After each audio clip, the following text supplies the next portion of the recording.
मैं गीता कुमारी जमशेदपुर बरकस कॉलेज से। मेरा आज का टॉपिक है शक्ति संतुलन। शक्ति संतुलन का एक सब टॉपिक है way to preserve balance of power, यानी शक्ति संतुलन व्यवस्था को कायम रखने का क्या क्या उपाय है।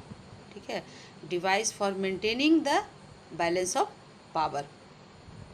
इससे पहले भी एक वीडियो बैलेंस ऑफ पावर पर मैं बना चुकी हूँ, जिसमें है कि बैलेंस ऑफ पावर क्या है, शक्ति संतुलन क्या है, शक्ति संतुलन की विशेषताएं एवं मान्यताएं, जिस पे मैं चर्चा कर चुकी हूँ। इसलिए इस वीडियो को समझने के लिए आप लोग पिछला वीडियो ज़रूर देखोगे। और एक बात, अंतर्राष्ट्रीय राजनीति यानी पेपर 11 कोर कोर्स 11 से रिलेटेड किसी भी टॉपिक पर आप लोग को अगर कोई प्रॉब्लम है तो कमेंट बॉक्स के ज़रिए या फिर व्हाट्सएप के ज़रिए आप लोग उससे कांटेक्ट कर सकते हो। ठीक है, तो device for maintaining the balance of power, इस पर हम लोग डिस्कस करते हैं। तो पहला है क्षतिपूर्ति यानी कंपनसेशन। इसे भू क्षेत्रीय क्षतिपूर्ति भी कहा जाता है। ठीक है, सामान्यतः इसका अर्थ उस देश की भूमि से लिया जाता है जिसकी शक्ति संतुलन के लिए खतरा होता है।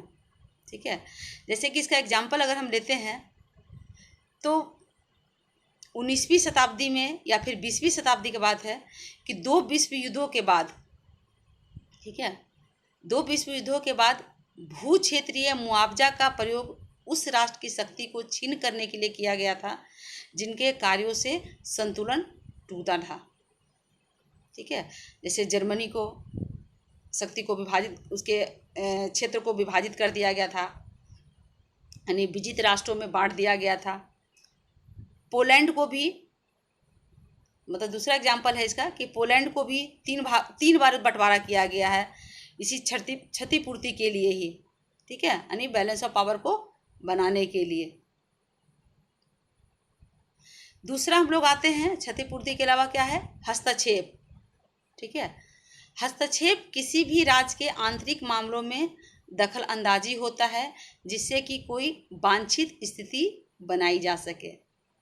हस्तक्षेप मतलब किसी के देश के आंतरिक मामलों में दखल अंदाजी करना, ताकि जैसा हम चाहते हैं हमारी इच्छा के अनुसार उस देश में स्थिति को बनाया जा सके। यानी अगर कोई उस देश का राजा या शासक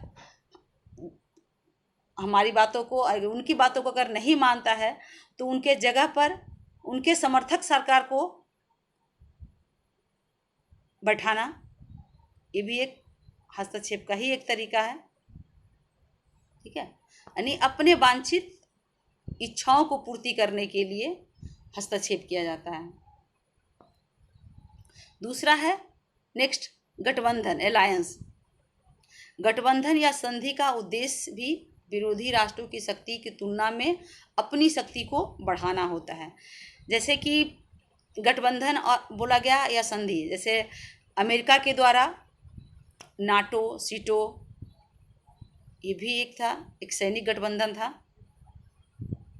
ठीक है, और इसी के जवाब में यूएसएसआर के द्वारा वार्सा पैक्ट भी बनाया गया इसी उद्देश्य की पूर्ति के लिए, ताकि शक्ति संतुलन बना रहे।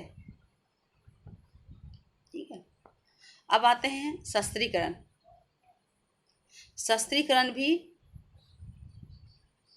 एक शक्ति संतुलन बनाए रखने का एक साधन के रूप में अपनाया जाता है, जबकि ये एक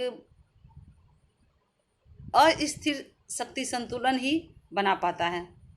क्योंकि शस्त्रीकरण के कारण क्या होता है, शस्त्रों का होड़ बढ़ जाता है। और शस्त्रीकरण लोग क्यों अपनाते हैं?